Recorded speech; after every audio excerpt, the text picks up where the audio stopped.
kampung ini bisa menjadi usaha sampingan, juga bisa untuk menjadi usaha pokok atau tidak ada usaha lain selain dari usaha beternak ayam kampung. Nah, kalau kita beternak ayam kampung untuk menjadi usaha pokok, jadi kita profesi kita memang ya beternak.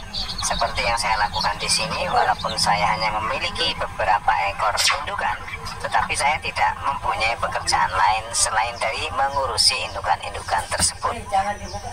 Agar bisa mendapatkan penghasilan yang berkelanjutan terus menerus ya, secara rutin, mungkin kita bisa petik setiap minggu, setiap 2 minggu sekali, atau setiap bulannya, terserah kepada kita sebagai pemilik dari peternakan tersebut. Kemudian apa sajakah yang harus kita miliki atau harus kita persiapkan ketika kita menjatuhkan pilihan untuk menjadi peternak dan tidak ada profesi lain selain dari itu?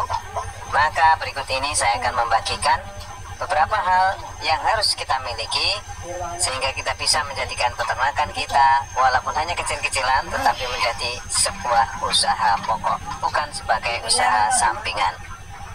Selain dari tekad yang bulat dan juga niat yang kuat untuk menjadi peternak mandiri dan bisa menjadi sumber penghasilan setiap hari, maka ada beberapa hal yang kita miliki. Yang pertama adalah kandang. Kandang yang kita miliki memang satu keharusan, tetapi harus diingat bahwasanya kandang tidak harus sempurna atau tidak harus baik. Yang jelas kita memiliki tempat untuk ayam-ayam kita sementara waktu, agar mereka ketika malam hari ada tempat berteduh dan siang hari ada tempat untuk bermain. Kandang ini bisa berupa kandang postal, kandang semi umbaran, atau kandang koloni. Itu semua terserah kepada keadaan masing-masing. Yang jelas untuk memulainya, kandang walaupun kecil ini memang harus ada. Dan sebaiknya ayam kita tidak diumbar lepas sehingga bisa bercampur dengan ayam-ayam tetangga, karena ini terlalu banyak keburukannya untuk ayam-ayam kita, terutama untuk menjaga kesehatan mereka. Setelah kandang, kita juga harus memiliki indukan yang baik. Nah, indukan yang baik ini sebenarnya hanya memiliki 2 syarat saja. Syarat yang pertama, indukan harus cepat besar dan juga berbadan yang besar, sehingga nanti diharapkan anak-anakannya dari indukan tersebut juga mempunyai sifat yang sama, yakni cepat besarnya. Terus syarat yang kedua, kita singkat menjadi syarat yang kedua. Syarat yang kedua yang harus dimiliki oleh indukan kita adalah mampu memproduksi telur dalam jumlah yang banyak. Nah, jadi itu ya. Jadi yang pertama cepat besar, dan yang kedua memproduksi telur banyak atau bertelur yang banyak. Sehingga 2 syarat ini memang mutlak wajib. Adapun jenisnya apa, apakah itu KUP ataukah yang lainnya, itu tentu terserah kepada keadaan masing-masing di tempat sedulur-sedulur semuanya.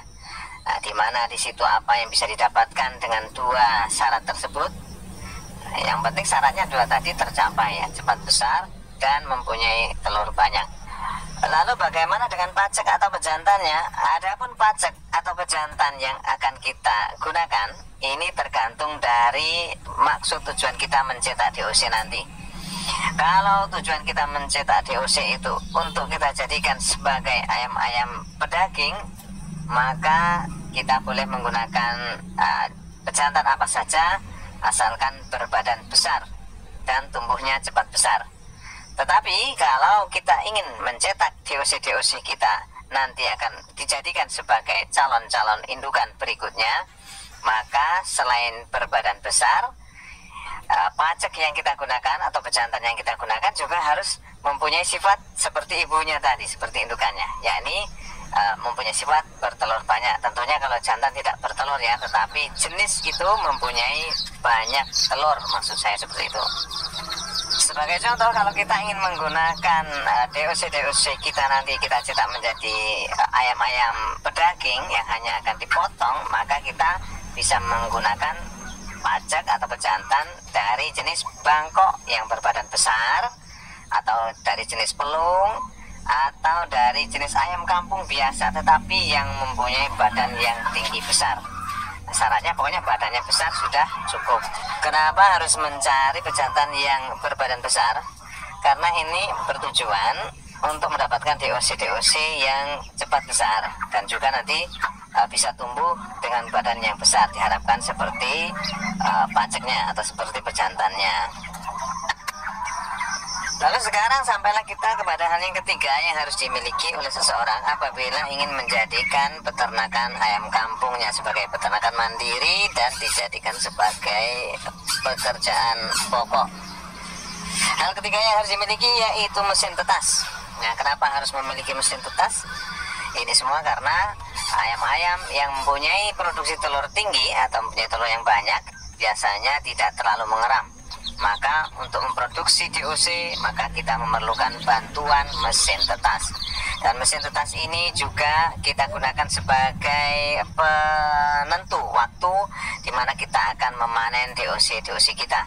Kalau kita biasanya di dalam peternakan itu atau di dalam peternakan Kreatif TV, kami memasukkan telur-telur ayam-ayam kami 1 minggu 1 kali. Jadi setiap 1 minggu kami kumpulkan, kemudian pada akhir minggu maka ini akan kami masukkan ke dalam mesin tetas.